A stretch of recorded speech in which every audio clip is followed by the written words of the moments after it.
तत्सवितुर्वरेण्यं भर्गो देवस्य धीमहि धियो यो नः प्रचोदयात्।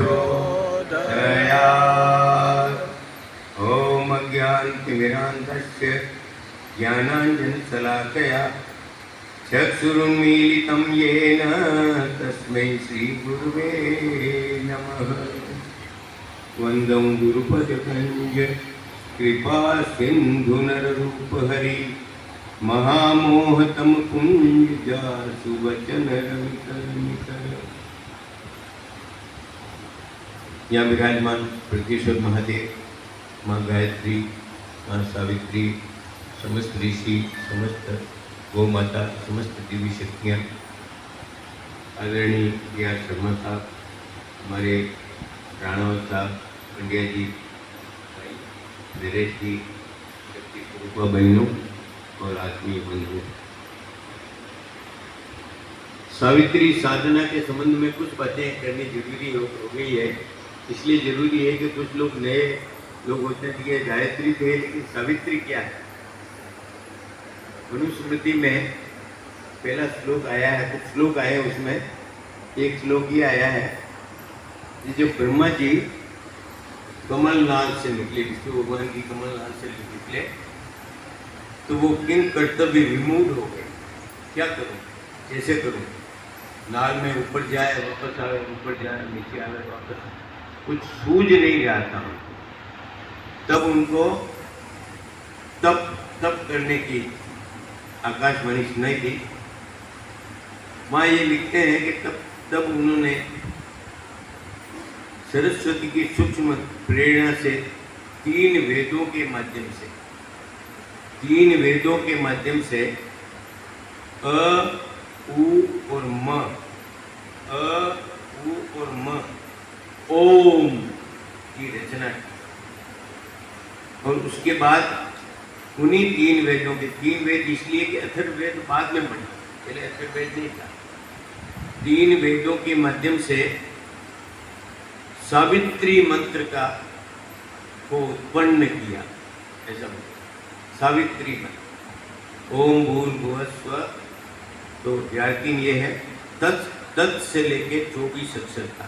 तत्सवितुर्वरेण्यं भर्गो देवस्य धीमहि धियो यो नः प्रचोदयात्। और उनको निर्देश दिया कि इस सावित्री मंत्र के द्वारा तप, कहते हैं 1000 वर्षों तक उन्होंने सावित्री मंत्र से तप किया, तब वो सृष्टि बनाने में समर्थ हुए।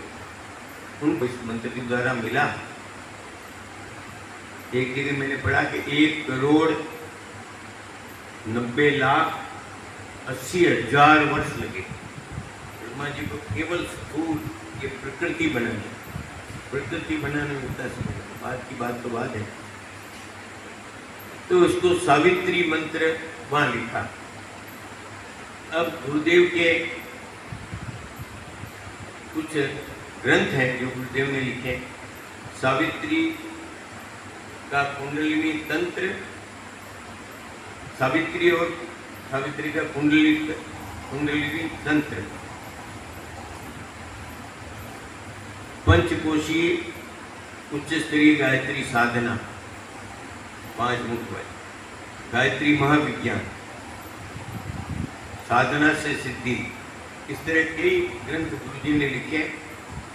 उनमें जगह जगह से छांट करके ये सावित्री साधना का थोड़ा सा स्वरूप बनाया और उसी को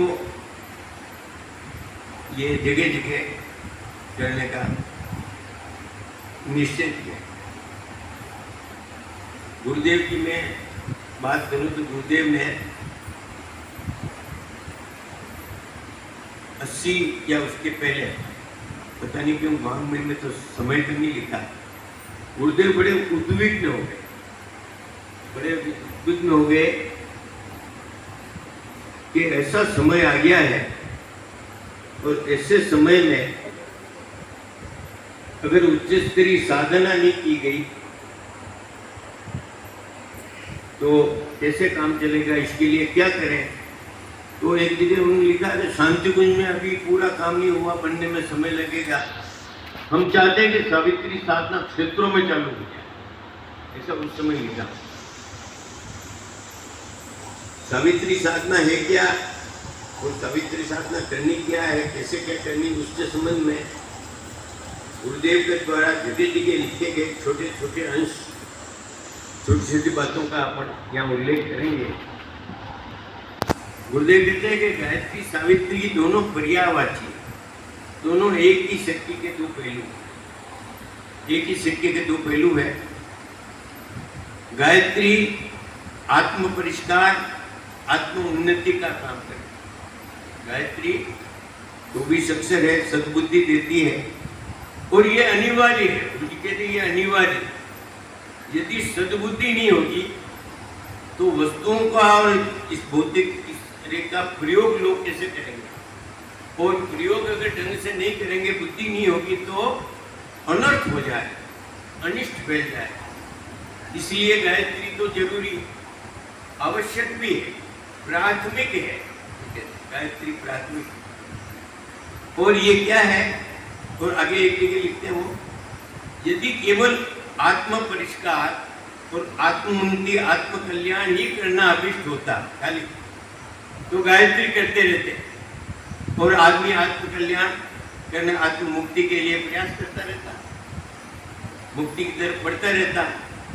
लेकिन जब मनुष्य के कूते के पार हो जाए ऐसी समस्याएं, जब मनुष्य का पुरुषार्थ थक जाए, देवताओं का पुरुषार्थ थक जाए और ऐसी परिस्थितियां पैदा हो जाए इस धरती पर,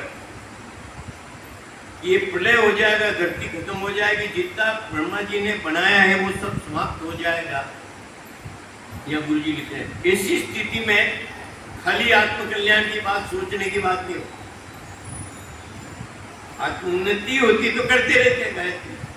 लेकिन ऐसी बात जब आ जाती है, ऐसा संकट आ जाए जो मनुष्य के बुद्धि के पार है, तो वहां दिव्य शक्तियां चाहिए, और वो जो दिव्य शक्तियां हैं वो सावित्री कहते हैं। वहां सावित्री विद्या का आश्रय लेना पड़ेगा। गायत्री अनिवार्य है, गायत्री सद्बुद्धि देती है, गायत्री आत्म कल्याण करती है, गायत्री के बिना कुछ नहीं है। लेकिन ऐसी परिस्थितियां पैदा हो जाए जो मानवीय पुरुषार्थ से संभल नहीं सक रही, ऐसे समय में सावित्री का आश्रय लेना अनिवार्य हो जाता है, अनिवार्य हो जाए। और गुरु जी आगे क्या लिख रहे हैं, आगे गुरु जी लिख रहे हैं, इस धरती को पैदा होने से लेकर आज तक ऐसी विषम परिस्थितियां कभी नहीं आई, धरती को पैदा होने से लेकर आज जैसी भवाया परिस्थितियां अभी पैदा हो गई, विषम परिस्थितियां पैदा हो गई है, तो वो उद्विग्न हो जाती है। यही समय है, वो कहते हैं यही समय है सावित्री साधना, उच्च स्त्री साधना करने का यही समय है। इसलिए वो उद्विग्न हो गए। कैसे करें, जगह जगह चला, कैसे कर शांति दिन कब बनेगा ना, कब उच्च स्त्री साधना हो। अगले दिन बड़े संकट के ऊंचे काम के हैं, ऊंचे काम के लिए ऊंचे व्यक्तित्व चाहिए, लंबाई से नहीं, ऐसे व्यक्तित्व चाहिए जो भयावह संकट आ रहा है, महाविनाश आ रहा है, धरती को हिल लेगा, इस महाविनाश का मुंह मोड़ने वाले साधक चाहिए, इसको कंपेल कर देगा, इसका मुंह मुड़ जाए और धरती की तरफ आना बंद हो जाए। ऐसे मेरे को उच्च स्त्री गायत्री साधक चाहिए। मुझे आगे और लिखते हैं, कहीं जगह जगह उनका अलग अलग लिखे। उन्होंने कहा कि गायत्री उपासना सामान्य रूप से गायत्री उपासना करना, व्यक्तिगत कोई रोग का निवारण करना हो, कोई इच्छाओं की पूर्ति करना हो, कोई कष्ट हो ठीक करना हो, और कोई इच्छाएं हो तो पूर्ति करना हो, और आत्म कल्याण के निमित्त तो एक ही जाती है। ये सामान्य उपासना है, प्राथमिक इसका स्कूल है, क्या है, प्राइमरी स्कूल है। और इससे ज़्यादा कुछ लोग गायत्री करते हैं, कोई अनुष्ठान करता है, कोई 1.25 लाख का अनुष्ठान करता है, कोई 24 लाख का उच्चारण करता है। गुरु जी कहते हैं ये माध्यमिक शिक्षा है, मिडिल क्लास की शिक्षा है। आगे जो उच्च स्तरीय करना है, जो विश्वविद्यालय स्तर का काम है, वो काम सावित्री साधना से उच्च स्तरीय साधना के द्वारा होता है। आगे गुरुदेव एक जगह लिखते हैं, किसान खेती करने के लिए भूमि को ठीक करता है। क्या करता है? उसको हल चलाता है, करता है, सब करके उसको बढ़िया उर्वरा बना देता है, मुलायम बना देता है, ऐसे योग्य बना दी जिसमें धरती में बीज डालें और धरती में वो बीज उत्पन्न हो, फसल लेला जाए। गुरुदेव कहते हैं कि ये जो गायत्री साधना है, ये आपके अनुष्ठान है, ये पुरुषरण है, ये केवल मनोभूमि ठीक करते हैं। साधक की मनोभूमि ठीक करने वाले हैं।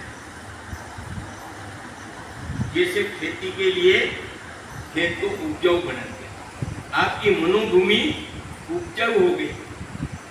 अब गुरुदेव कहते हैं कि उच्च स्तरीय साधना वो है जिसमें 5 बातें करनी पड़ती है। बीज बोना, खाद डालना, सिंचाई करना, खरपतवार की को ठीक करना और रखवाली करना। रखवाली 5 बातें बेटे, इसको सावित्री कहते हैं। उच्च स्तरीय साधना 2-3 तरह की साधना बताई उन्होंने। एक जगह वो लिखते हैं, आदमी के शरीर में 5 आदमी बैठे, उसको मालूम नहीं पड़ता। ऐसे ऐसे शरीर है जो बाहर के शरीर से विद्रोह करते हैं। वो क्या चाहता है, अंदर वाला क्या चाहता है। 5 एक मनुष्य में 5 मनुष्य और 5 मनुष्य 5 रथ के घोड़े की तरह रथ में जुत रहे, जोर लगा रहे। एक घोड़ा पश्चिम में मुंह है, एक घोड़े का पूर्व में मुंह है, एक घोड़े का उत्तर में मुंह, एक घोड़े का अलग अलग मुंह, अलग अलग जोर लगाए। गुरुदेव कहते हैं कि 1 इंच रथ नहीं चल रहा, 1 इंच, क्योंकि घोड़े अलग अलग दिशाओं में अपना जोर लगाए। और रथ और टूटने वाला है, चरमारा के टूट जाएगा। ये स्थिति आज मनुष्य की है। मनुष्य का शरीर, शरीर का मतलब स्वास्थ्य, स्वास्थ्य के बाद उसकी योग्यता, प्रतिभा, विभूति, गुण, दूसरा शरीर। तीसरा शरीर विचार, आकांक्षाएं, इच्छाएं, तीसरा शरीर। चौथा शरीर आस्था। आस्था किसमें है? आस्था। और 5वां लक्ष्य। ये 5 घोड़े हैं, स्वास्थ्य, गुण, विभूतियां, स्वास्थ्य, विभूतियां, विचार, आकांक्षाएं और लक्ष्य। जब तक एक नहीं हो तब तक आदमी कुछ नहीं कर सकता।